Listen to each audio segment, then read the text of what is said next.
listening to the DolphinsTalk.com podcast, the most listened to daily Miami Dolphins podcast on the internet. Miami's got the Dolphins, the greatest of all. Come on, Dolphins fans. Time to fins up. We're in the air, we're on the ground, we're always in control. And when you say Miami, you're talking Super Bowl. 'Cause we're the Miami Dolphins, Miami Dolphins, Miami Dolphins number one. Miami Dolphins, Miami Dolphins, Miami Dolphins number one.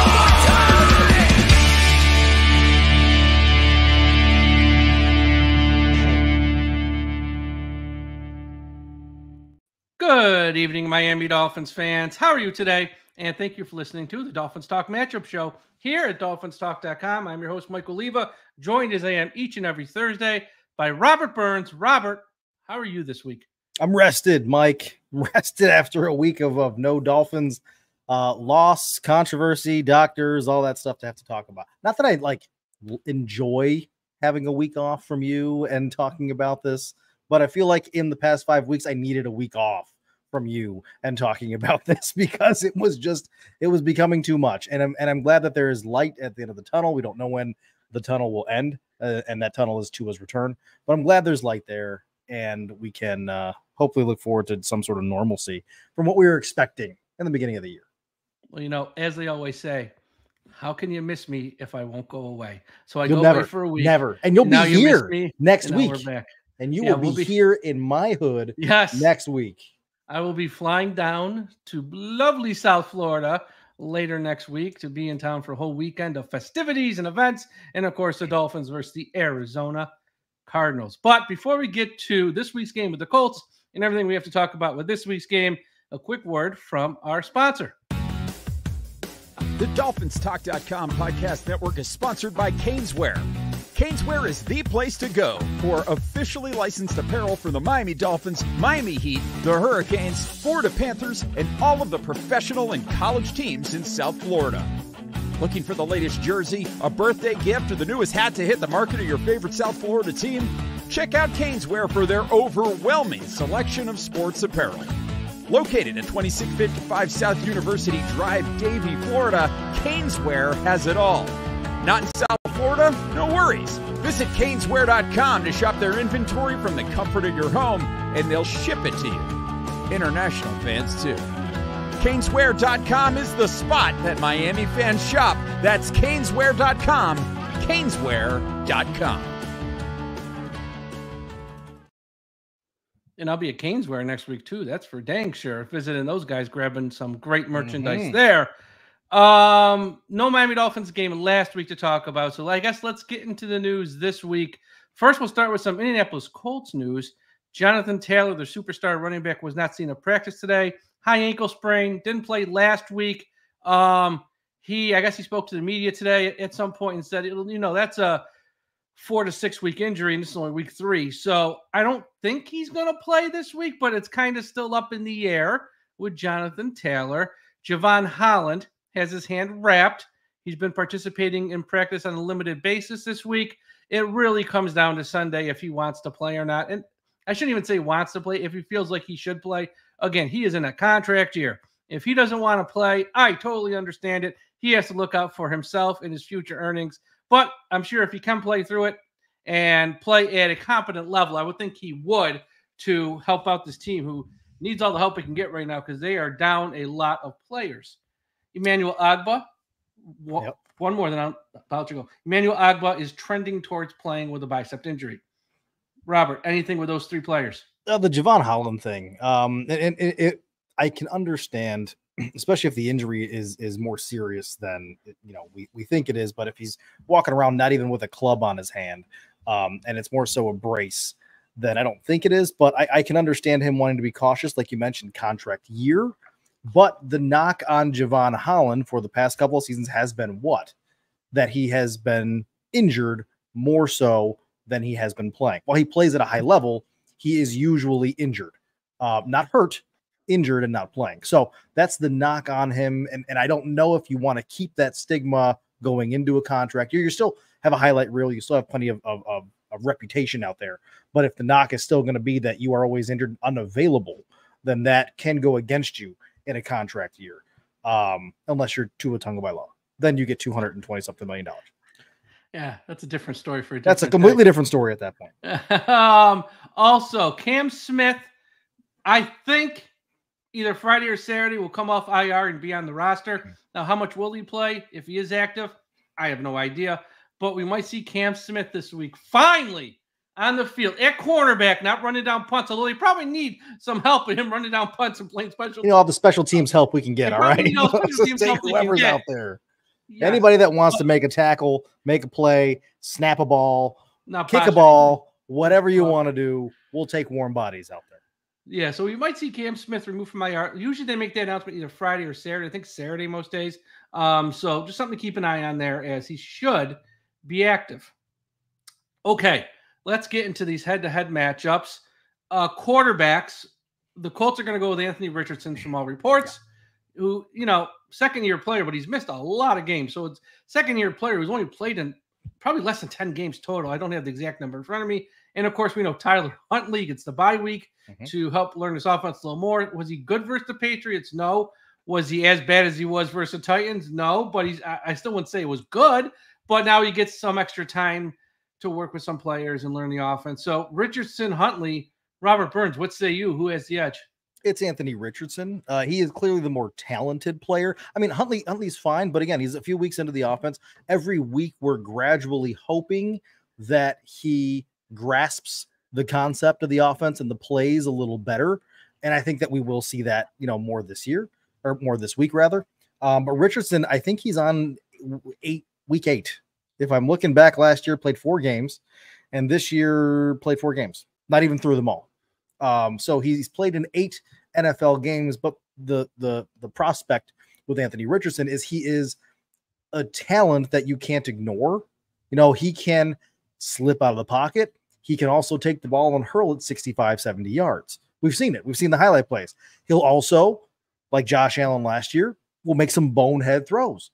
And I think a lot of people and a lot of fans are going to sit here and think that we may have a better chance at winning this game with the more talented quarterback behind center.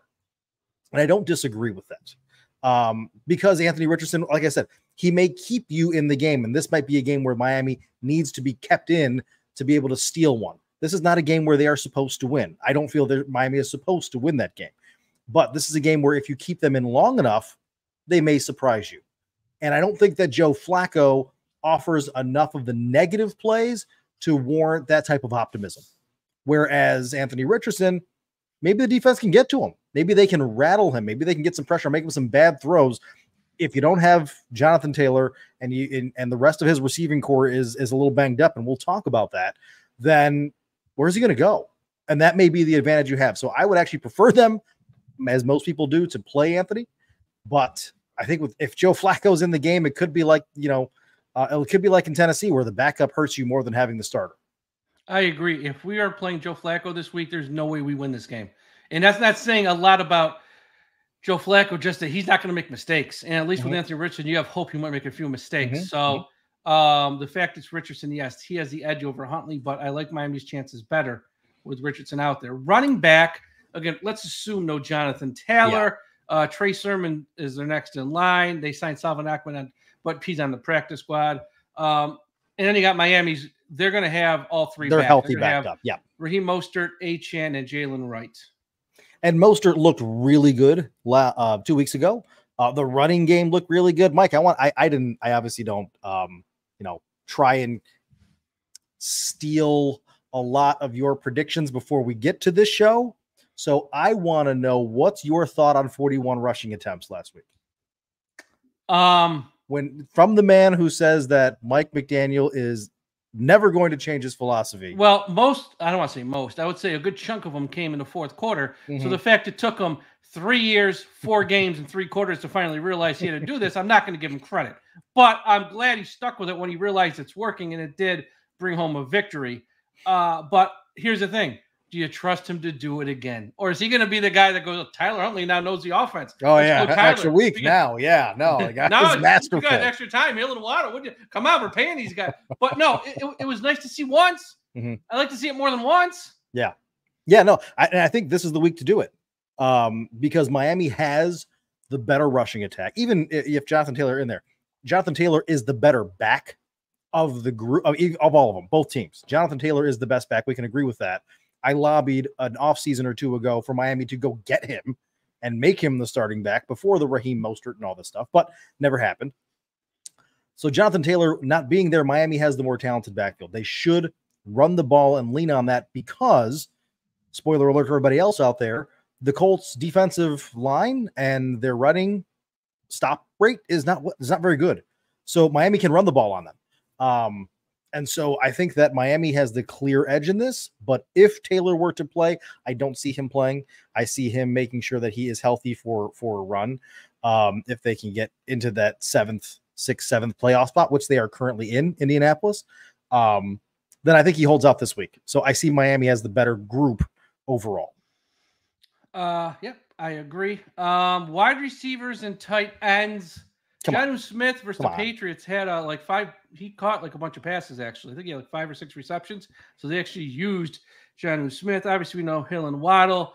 For the Colts, Michael Pittman made some big plays late last week to help them win.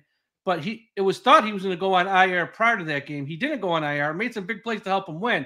But aside from Michael Pittman, they got nothing.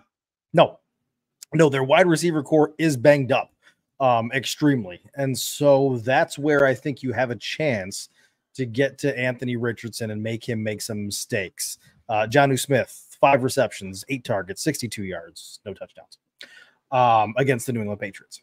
So I think that obviously the wide receiver matchup, I mean, even if they were all healthy and they had everybody in there ready to go, Miami still has the better wide receiving group. And now that they have Odell Beckham, who did nothing but showed up, He got sweaty. He ran. He distracted somebody. 11 snaps. 11 snaps. And I honestly, Mike, I don't think that he was going to get more than that. It was more of a get out there, get your legs going, make sure you can run, don't trip, hit somebody. We'll take a week off and then we'll get to playing some football. So I'm glad he was out there. It gives you that extra option. It gives me a sigh of relief knowing there is another option who can catch the ball because I don't trust Braxton Berrios. Unless I'm throwing to the guy, I don't trust him as a third wide receiver. And so having Odell Beckham out there really bolsters the chances.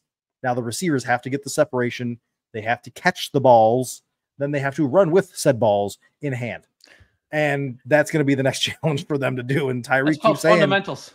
It is. Isn't it called fundamentals? Left foot, right foot, go forward. That's it. So they have to get back to that. And I think it was good that we were able to hear Jalen Waddle coming back in a week early and run some routes and having Jonnu Smith come in a week early and run some routes with Huntley and get a little more chemistry going in because this may be, and we hope it's the last start for Tyler Huntley in a Miami Dolphins uniform. May not, but it may be. If God willing it is. God willing it is. It better be. I don't want to do this again, Mike. We may need another off. We need another bye week. Not to go off on a total tangent, but the larger worry is number 1 comes back, and after like however many games, he has to go out again. We're back to Tyler. Right. That's the fear. It's not so much he's coming back to it. We know he's coming back. It's how long can he stay out there? That's the fear. And somebody just chimed in here, on our chat a little bit ago. Mr. McDolphin. Dolphins Talk Extra subscriber. HN should be our wide receiver number 3. Not wrong. McDolphin, you're not wrong because he is our wide receiver number 3 rather, with 21 receptions and 186 yards. Jalen Waddle, Tyreek Hill, 2-1. So and for how many weeks was Devon Achane the de facto number 3 wide receiver because we didn't have anybody else? So you're not wrong with that. Technically, Achane is the number 3, but he shouldn't have to be. No, well, our great general manager. If you want to put the best people on the field, Achane, line them up in the slot. Then you got Wright and Mostert in the backfield in a 2-back set. That's your best lineup, honestly. But who knows? Offensive line. Miami's offensive line is healthy. Mhm. No major injuries. Armstead's just going to play. Still the same starting five. Still the same starting five, though. That's the only thing. It's healthy, but I don't know if that's a good thing or not. But I guess it's a good thing. In the Colts, I mean, Quentin Nelson. That's all they got. Yeah, but he could run well. And their center is Ryan Kelly's pretty good. That's all they got. But you know what? Who gets the edge in your eyes? Because I got an opinion. But I'll let you go I'm pushing. I'm gonna push. And that's the cop out on this one, but I'm gonna push. I loved seeing Miami brawl the Patriots, but like we talked about 2 weeks ago, there was nobody really on the Patriots defensive line to be super scared about. So I kind of expected them to be able to have a little bit more push on them. New England, I'm not New England, Indianapolis. You mentioned Quentin. You mentioned the center. They have a very middle of the road running attack. I think they're 17th in the league. They have a very middle of the road pass block win rate as well. So they're very middle of the road, but so are the Miami Dolphins on offense. They're not really shocking anyone or lighting anyone on fire or throwing off any fireworks. So middle of the road for both. It's a push. Yeah, I'd go slight edge Colts, but again, it's no battle of champions here. No. Front seven on defense, we obviously know no Jalen Phillips anymore for the season, so you got to factor that in. Agbo, we said, with the bicep injury, so I'm sure he'll play fine. Chop Robinson, I know a lot of fans are getting on Chop Robinson. I even had one person on social media say he's a bust. I go, folks, he played 5 games. Can we hold off on the bust talk? It's 5 games, okay? I know he hasn't got sacks, but he hasn't played awful either. You're going to see more of Chop Robinson. For the Colts, Zaire Franklin is a big-time middle linebacker. Kwity Paye is okay. Yep, Kwity Paye. I mean, they got Leatu Latu, who fun name to say, but good player.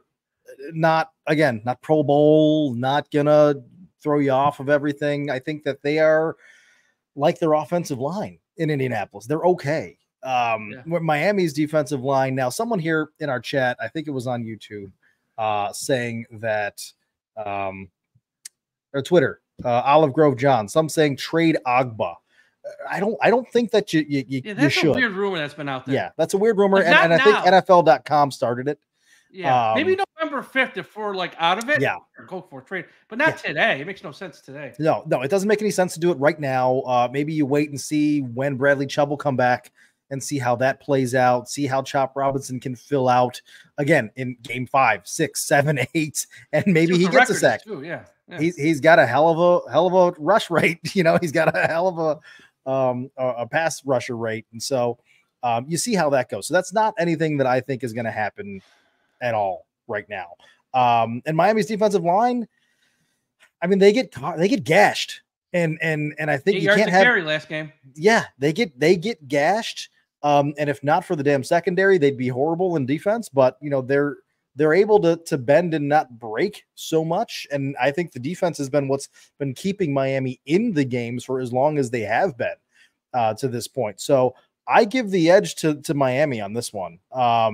David Long coming back hasn't played super well, but I'm hoping another week or two he gets back from how he was feeling and starts reading the run a little bit better. That's where he's been lackluster, and that's been his specialty over the past how many seasons. He's been a run game linebacker, and so I want to see him get back to it. I give Miami the edge, but I really hope that they're able to bottle it in, because this week it's going to be not about containing the rush, but containing Richardson's legs. Yeah, I'd probably go push here, but again, I mean, they're so close. I think these two teams are really so close in a lot of areas.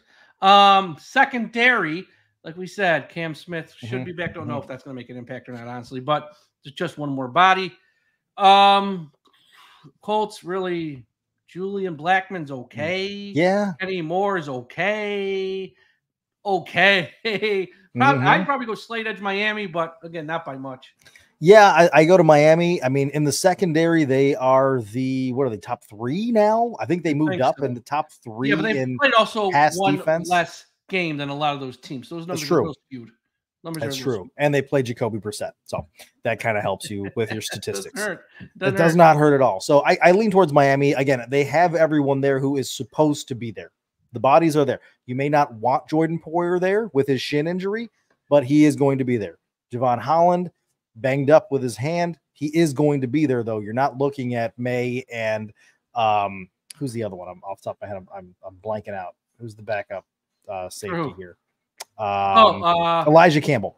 Yeah, you're not looking at Marcus May and Elijah Campbell. You're looking at your starting safeties.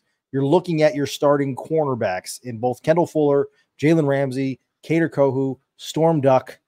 If you have to throw Cam Smith out there, but I don't think he'll play a whole lot of coverage unless you have to. So I lean towards Miami. They have, and honestly, I think the last stat I saw is that they are giving up only a 25% on third down on Miami's defense, which is one of the tops in the league. So you can't ask for anything more than that. They are the ones that are keeping you in the game. The offense is what has to step up this year. What a weird role reversal, and actually score enough points for you to earn those wins. Yep. This one's going to be quick. Special teams Colts. Moving on. Come on. Yeah. We are going to move on. We're just going to say Colts. That's a clean sweep. Let's go. Did you see the quote? I got to read this quote by Danny Crossman. I just can't do it anymore with this guy. He was asked a question. Hold on. I'll have the quote in a second. If you're a Dolphins fan, this should just annoy you. Where's the Danny Crossman quote? Oh, I've got to find it. Okay. Dolphins special teams coordinator Danny Crossman said after the game filled with blunders, the tone of his unit's meetings doesn't necessarily change. He was asked if he let guys hear it at halftime in New England. He doesn't like to remind players of mistakes on game days. Why don't we take him out for ice cream after the game and give him a participation trophy as well? These are grown-ass men making millions of dollars. I don't want to remind him of the mistake. I mean, Jesus, no wonder we haven't won a playoff game in 24 years. That mindset. Coaching. Mike McDaniel, Shane Steichen. Neither one of them's won a goddamn thing in this league. No, that's a push. That's a push. Yep. And because McDaniel hasn't shown us a whole lot, and he's won against more bad teams this year, he's positive. I'll give him that. He is optimistic, like my tweet earlier this week. He is one optimistic coach, but I don't see him with any severe edge over any coach right now. Does he change his game plan, though? Does he run the ball 38 to 40 times again this week? I may start thinking differently come next week against Arizona. But for now, against Indianapolis, get the right game plan and we'll see how it works. Pare down the playbook for Tyler Huntley more to make sure he is just Tyler, what do you want? You tell me the 8 plays you want to go. We'll run that like Novocaine. It'll work eventually. Okay. And we'll go with that route. Be the coach that knows how to get the most out of those players, not the ones that you built the system for that don't happen to be there. Then I'll change my mind. I'm laughing because we say the same things every week, and it sounds like a broken record. And, yes, they beat the Patriots. But if the Patriots had one more timeout, or if the guy's foot was like an inch smaller, we probably lose that game. It's like you should have lost the game. It feels like we're pulling teeth. Special teams tried to lose you that game. They tried, but you don't want to remind him of mistakes, and he's not going to yell at nobody. It's all going to be That's right. We're getting personal pan pizzas afterwards. Read a book. That's right. Everyone go. And here's a few quarters. Go over to the arcade. Have some fun. Prediction. I gave my prediction last night, and I said I'm probably going to regret this at 4:00 on Sunday. I'm letting them sucker me in and hook me in one more time. I got Miami 17, Indianapolis 16. I'll probably be wrong, but one last time, I'm buying in before I totally just waved the white flag. I got Miami with a 1.1. What's your prediction? I'm hoping I'm wrong. I'm going to go Indy's going to win this game, and I'm only doing that hoping the universe takes it and reverses our fortunes and makes it 20-17 Miami, not 20-17 Indianapolis, which is my prediction. All right. Before we go to the rest of the show, we do have a question in the chat. I want to, because this is a pretty good question. Jordan, 33-3 Miami. You must be drinking.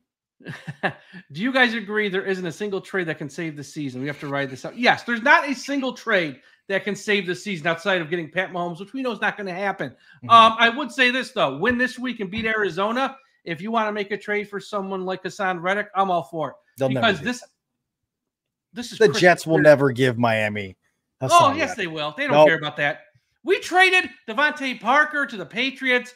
trades inside the AFC East happen. Trades inside all divisions happen all the time. I think fans think more about that than the actual teams do. It happens more often than you think.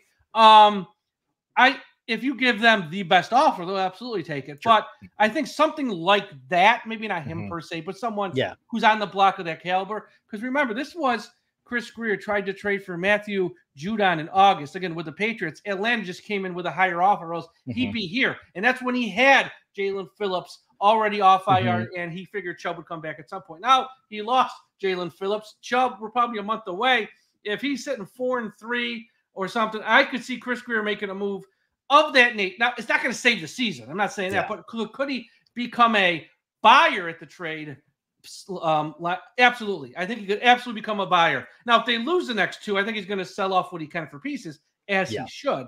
But I could see him making a move. It's not going to save the season, though, but add a piece that could help. And I know everyone's saying trade for an offensive lineman. Tell me the team that's got so many good offensive linemen, they're willing to trade one at the deadline, and I'm sure he'd jump over it. You're not getting an offensive lineman. You might get a safety. You might get an edge rusher, but you're not getting an offensive lineman. Teams don't trade those.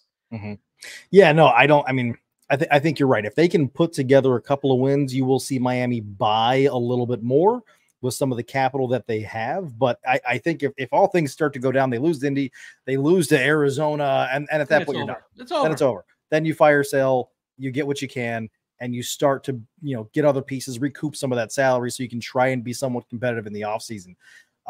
Or try and draft the talent and use your third rounds and fourth rounds and move up and do whatever you can and get a damn top 5 pick at that point. Right now, he's going to have 10 picks in next year's draft. Yeah. He's got 7 right now he can trade. You can't trade the compensatory picks. So they already got 10. So if he goes and adds a few more, say you trade a Mostert, say you trade an Armstead for a team who's a contender and needs someone for the last. I mean, yes, you're getting 5th, 6th round picks. I know it's nothing special. But if you have a haul going into April's draft of 13 picks, I mean, that ain't bad. Maybe it's not him making the picks either, but I'm saying I will say a haul for who's ever making the picks. I will say the one asset that you have that can be moved and probably get you something would be Jeff Wilson. And Javon Holland as well. Jeff Wilson Jeff Wilson has no role right now. So that is an expendable asset that you have. Holland, you can still use if we talked about this 2 weeks ago. If you don't expect or anticipate to pay him, then you move him.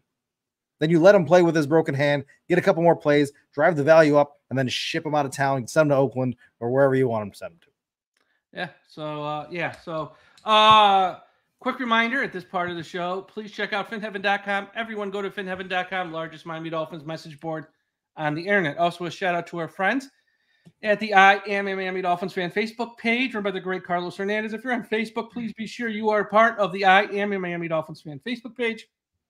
And wherever you're listening to this podcast, Apple Podcast, Spotify, iHeartRadio, Audible, YouTube, Podbean, Podchaser, or the other 100 platforms are on. Hit subscribe so you don't miss an episode. And if you're on YouTube, smash that like button. It just helps us out. Okay, Bold and Bull, you had a big turnaround prior to the bye week. You were 4-2. I'm very proud of you. You turned it around. Now, I got another 6-pack for you. Let's see. Now, you're 10-20 on the year. So you got to get back to 500. Much like the Dolphins, you're crawling back to 500. So I got 6 of them for you. First one for this week. Raheem Mostert runs for over 75 yards. Bold. I say bold. I don't think that Indy's defensive line can hold the Miami rushing attack. I think that Mostert he's fresh. I'll give him that. He's fresh. He's going to be the lead back again.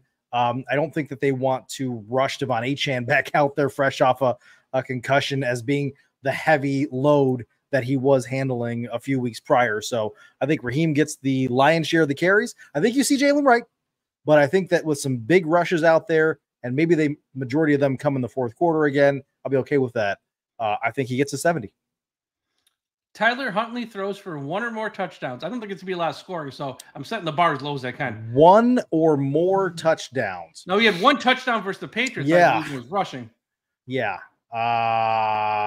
You know what? I will take on the house. Bold. He's got to, right?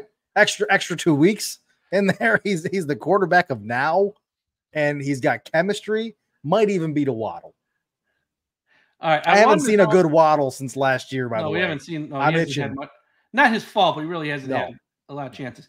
I wanted to throw a special teams one in, but I can't do one. Will they not screw up? Which I didn't want to say screw. I want to say more of a Yeah, I'll take Here's the what I over did. on that one. Here's what I did. Jason Sanders makes all of his field goals and extra points. So if he gets none, that's still a win. If they get shut out, I will still count that as a win. But you got to make all of his field goals and all of his extra points. Bold. I say bold. It's in a dome. It's in a dome. It's controlled. There's no wind. If it's a bad snap, well, I'll eat the loss. Hold my beer. That's right. I'll eat the loss at Took that that as a challenge. point. But I'm gonna take the bold on this one. He's gonna nail all his extra points and the field goal. All right. The Dolphins defense has 2 or more sacks. They're scrambling Anthony Richardson. 2 or more. So what are they averaging? That's a good. I don't think it's 2 question. I don't think it might be 2. It probably is 2 if it is. It might be 2 on the dot. So you are the Hard Rock Bet app giving me very tempting odds here. 2 or more sacks. I say bull. And mainly, I think it's going to hurt not having Jalen Phillips in there. I think they'll get him. I think they'll get more pressure on him because they're really good at that. But as far as bringing him down, if it were Flacco, I'd be bull. But because it's Richardson, I'm gonna say that's bull. Okay. Jalen Wright has 10 or more touches. That's receptions, handoff. He's getting the ball in his hand 10 or more times. I think first the Patriots, it was like 15 or 16. Obviously, no Chan, he went out early. Right. But even with he's played so well, I don't think 10's outrageous. It's not outrageous, but I don't think it's going to happen. Again, I think because they have the full complement, I know Mr. McDolphin wants him to get a rushing touchdown. I see that from you, buddy. I don't think he's going to. I mean, actually, he might. That might be the one that screws me. He might get the 1 yard touchdown. Yeah, he might get the 1 yard touchdown on his 10th run. But I don't think he gets. I don't think he gets to that high a number in rushes or touches. Okay. Now, the last one, we were thinking along the same lines because earlier in the show, you hinted towards this. The 41 rushing attempts by the Dolphins. And I had this down earlier. The Dolphins will have, oh my God, I'm coughing. We'll have 35 or more rushing attempts. Ooh, I don't think they're going 41 again. No, they're not going to go 41 again. That one. I'm going 35 or more. 30, we got an extra week with Huntley. He's going to be ready to air it out here. 35 or more. God, that's tempting for me to take. It is tempting. And I think I take it. I think I take it bull. That's tough. I think bold. I think that's bold. That's tough to turn down. I like them. I like those odds. 35's right on that sweet spot. And I think optimistically, I'm hoping that they do 35. Right. I like just smashing it right in their face until they get the hint that this is what we're gonna do. So go right on ahead, guys. Give me 36 rushing attempts. I'll be a happy man. Here's what's gonna happen. Be 34. They're going to run for 34, and the final rush is going to be rush number 11 for Jalen Wright, and you lose them both. Okay, so that's where you are with the bold. And well, you got 4 bolds, 2 bulls. Predictions. We have turned around in the predictions. We could not get worse, but combined, we went 3-1. You had the only loss. So we got. So here's the year. Stone Cold Locks. You are 2-3. I'm 1-3-1. So let's do the locks first. Okay. I have mine. You can go first. I'll go first. It's fine. I don't care. You go first because I'm pulling up my browser's looking weird on the line. Okay, so from the time I wrote this down, the point spread moved to half point, but I don't care. Give me, and I know it's a crazy one because it's a garbage game, but someone's going to win this. Give me Jacksonville -6 over New England. Drake May played 1 game. He's already having MRIs. I went on a Patriots podcast prior to the Miami versus Patriots game. Look, we got to play May. Why do you guys want to play May? He's going to get killed behind that line. Why do you want to play him? We got to find out. Well, you found out. Now he's having an MRI already. Jacksonville ain't great. What I've seen from the Patriots this year, they're the worst team by far. Jacksonville, they're always in London. They're staying there next week. They didn't have to travel. Jacksonville -6 over New England. I know it's a dog game nobody cares about, but when you're putting down for money, who cares? That's my stone cold lock of the week. Stone cold lock on my end. I don't know why I'm doing this to myself. Atlanta laying 3 at home against Seattle. I like the way that Atlanta's starting to build things. They may not be getting all the wins. Tough division. But I don't like Seattle anymore. Thought they were a better team when they played Miami. They went 3-0, but then they just dropped the anchor on the ship, sunk it right down to the bottom. So I like Atlanta -3 at home against Seattle. I like that as well. Now for the upset, I found one that I think is just totally nuts. You want me to go first? You want to go first? How do you want to do it? Yeah, you're upset. I will take upset. Man. There's Arizona. one that sticks out like I'm gonna take Arizona on this one. Arizona plus 2.5 against the Chargers. Sneaky team, Arizona. You know, I think they get Marvin Harrison back. You don't know how they're gonna play. 1 week the defense is lights out. Another week they can't stop a nosebleed. You know, Kyler Murray is the same way. You know, little Mighty Mouse are out there. So what did I say? It was 3.5 points, 2.5 points. They're at home. I think. That's almost it's 2.5. Yeah. It's almost a pick 'em at that point. So I'm going to take Arizona at home. Give me 2.5 points. And that is, so there's 2 Monday night games. That's the late one that starts at 9 and can only be seen on ESPN Plus. It was not even on TV, that game. You got to have ESPN Plus. Yes, I think Arizona, you know, they went to San Francisco 2 weeks ago and won in San Francisco. They're not, you know, I know a lot of fans of Dolphins and he'll come back to and just beat Arizona. Maybe. Arizona's a little feisty. Here's the one where I think the wrong team's favored, especially after what we saw last week. Give me the Detroit Lions plus 1.5 over the Vikings. I know the Vikings haven't lost, but the Vikings in that game against the Jets did not look outstanding, I'll say. It was the Jets. It was the Jets. And the Lions look like, you know, they were more than happy to run it up versus the Cowboys. They were more than, and I think they're going to be ready.